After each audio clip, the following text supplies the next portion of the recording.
আসসালামু আলাইকুম আপুরা ভাইয়ারা, সবাই কেমন আছেন? আল্লাহর রহমতে অনেক ভালো আছেন। আমরাও সবাই আলহামদুলিল্লাহ ভালো আছি। বড় একটা মাছ নিয়ে আসলো আজকে। মাছ আনতে না নিষেধ করি, বাসার মধ্যে অনেক মাছ আছে, তারপরও মাছ নিয়ে আসে।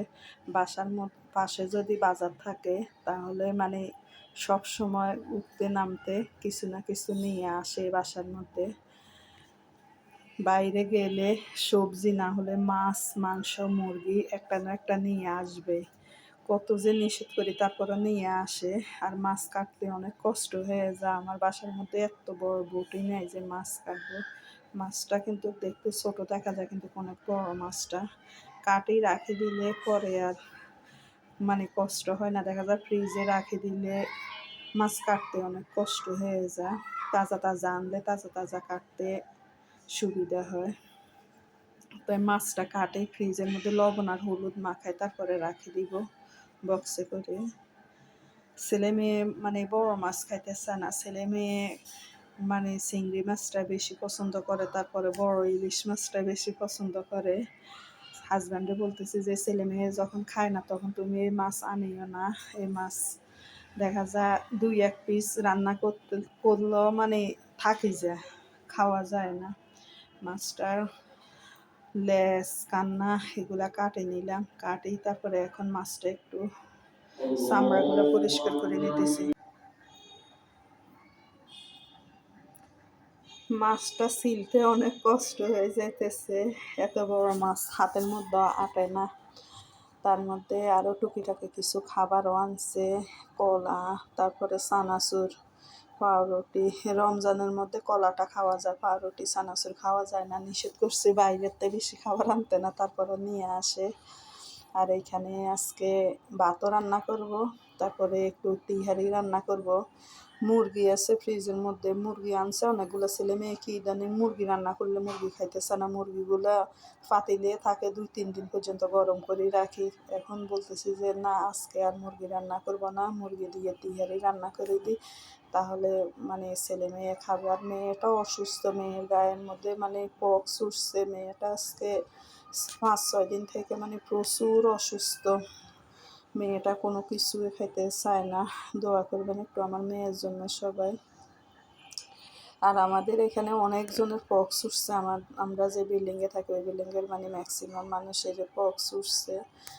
আমার বাসার মধ্যে আমার মেয়েরে উঠছে। আর আলহামদুলিল্লাহ আমার শাশুড়ি, ছেলে, হাজব্যান্ড, আমি আলহামদুলিল্লাহ ভালো আছি।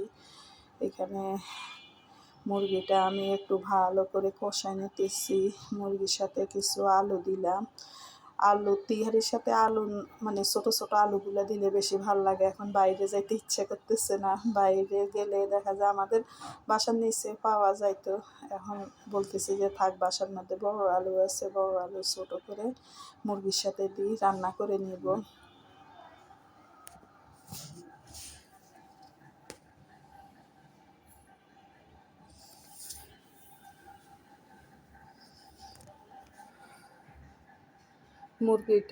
তিহারিটা আমি সরিষার তেল দিয়ে রান্না করতেছি। ভালো করে কষা নিলাম। কষা নিয়ে একটু পানি দিই, মুরগিটা রান্না করে নিলাম। এখন মুরগিটা সিদ্ধ হয়ে গেছে। এখন চাউল দিয়ে দিব। চাউল দিয়ে তারপরে চাউলটা একটু ভাজি করে তারপর পানি দিয়ে দিব। মাংসটা তুলি রাখি নাই আর।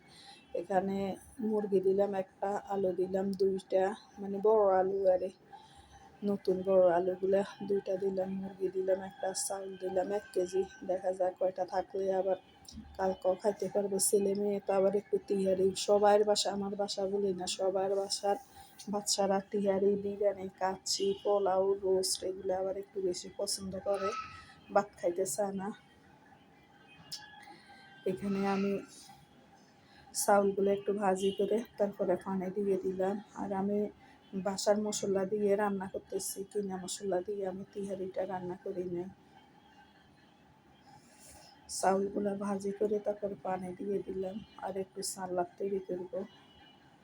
আজকে এইগুলি আমাদের খাবার, আর বেশি কিছু রান্না করব না। ভাতও আমি রান্না করছি, কিন্তু দেখা যায় তিহারিও খাবে সবাই, কিন্তু ভাত খাবে না। তারপরও রান্না করছি, যদি না খায় কেউ, রোজা রাখতে গেলে তো তিহারি খাই, রোজা রাখলে দেখা যায় গলা দিয়ে গ্যাস উঠবে, তার মধ্যে গ্যাস্ট্রিকের সমস্যা হবে। ভাত খাইলে মানে আর এই সমস্যাটা এত বেশি হবে না, তাই তারপরও রান্না করছি, কিন্তু খাবে না মনে হয়। এখানে তিয়ারিটা রান্না করা হয়ে গেছে, এখন আমরা সবাই মিলে একসাথে বসে খেয়ে নেব। আজকে ভাল লাগতেছে না আলাদা আলাদা মানে খাইতে, আসতে মানে সবাই একসাথে খেয়ে নিবে। তিয়ারি রান্না করছি তো, কেউ আর মানে কোনো নাটক করবে না। 8 দিন তো ভাত রান্না করলে কেউ বলে এখন খাবো না, পরে খাবো।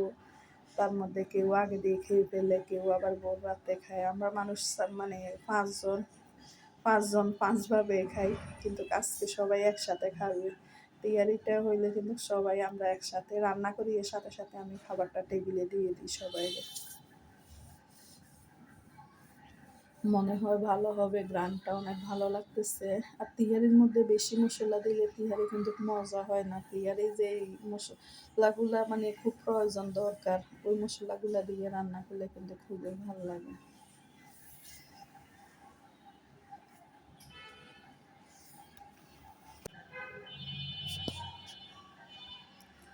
পরিবারের সবাই মিলে একসাথে খাওয়ার মজাই আলাদা।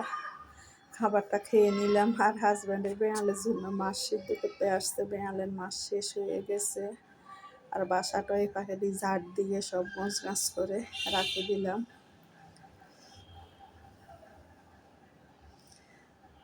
আসলে সারাদিন কাজ করলে কাজের কোনো শেষ নেই, এক কাজের উপর এক কাজ, এক কাজের পর এক কাজ, এক কাজের পর এক কাজ, শুধু কাজে বাড়ে। এখন সব কিছু ঠিকঠাক আছে কি না, আর কোনো কাজকর্ম আছে কি না ঘুরি ঘুরি দেখতেছি বাসার মধ্যে।